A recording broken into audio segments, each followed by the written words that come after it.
Hello everyone, আশা করি সবাই ভালো আছেন। বন্ধুকে নিয়ে যাচ্ছি আমাদের পার্শ্ববর্তী উপজেলা হিজলা উপজেলার ঐতিহাসিক একটি স্থাপনায়, যেটাকে সবাই বরদাকান্ত বাবুর মঠ নামে চিনে। এই মঠটিতে যাওয়ার জন্য আমরা প্রথমেই একটি অটোতে করে কাউরিয়া বাজার চলে আসছি। কাউরিয়া বাজার থেকে মাত্র 5 মিনিট হেঁটে গেলেই এই মঠটির অবস্থান। এই সুন্দর রাস্তা ধরেই এই মঠটিতে যাওয়া যায়।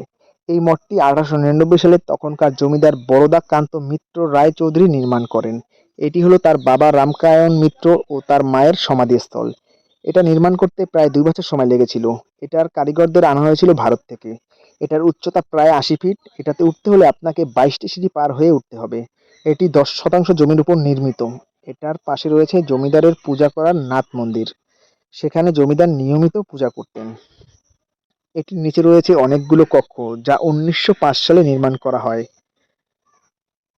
বর্তমানে জমিদারের বংশের কেউ এখানে নেই বললেই চলে। 1951 সালে পার্শ্ববর্তী উপজেলা মুলাইতে সাম্প্রদায়িক দাঙ্গা ভয়াবহ রূপ নেয়।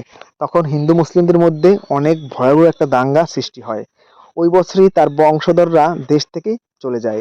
এটির নাম বরদা কান্ত বাবুর পঞ্চরত্ন মঠ।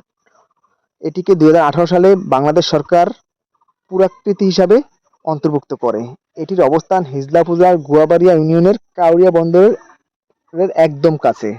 এটিতে আপনারা সবাই ঘুরতে আসতে পারেন। জায়গাটা খুবই সুন্দর। এখানে আসলে আপনাকে একটা বিদেশের ফিল দিবে, মনেই হবে না এটা বাংলাদেশে। সবাইকে অনেক ধন্যবাদ।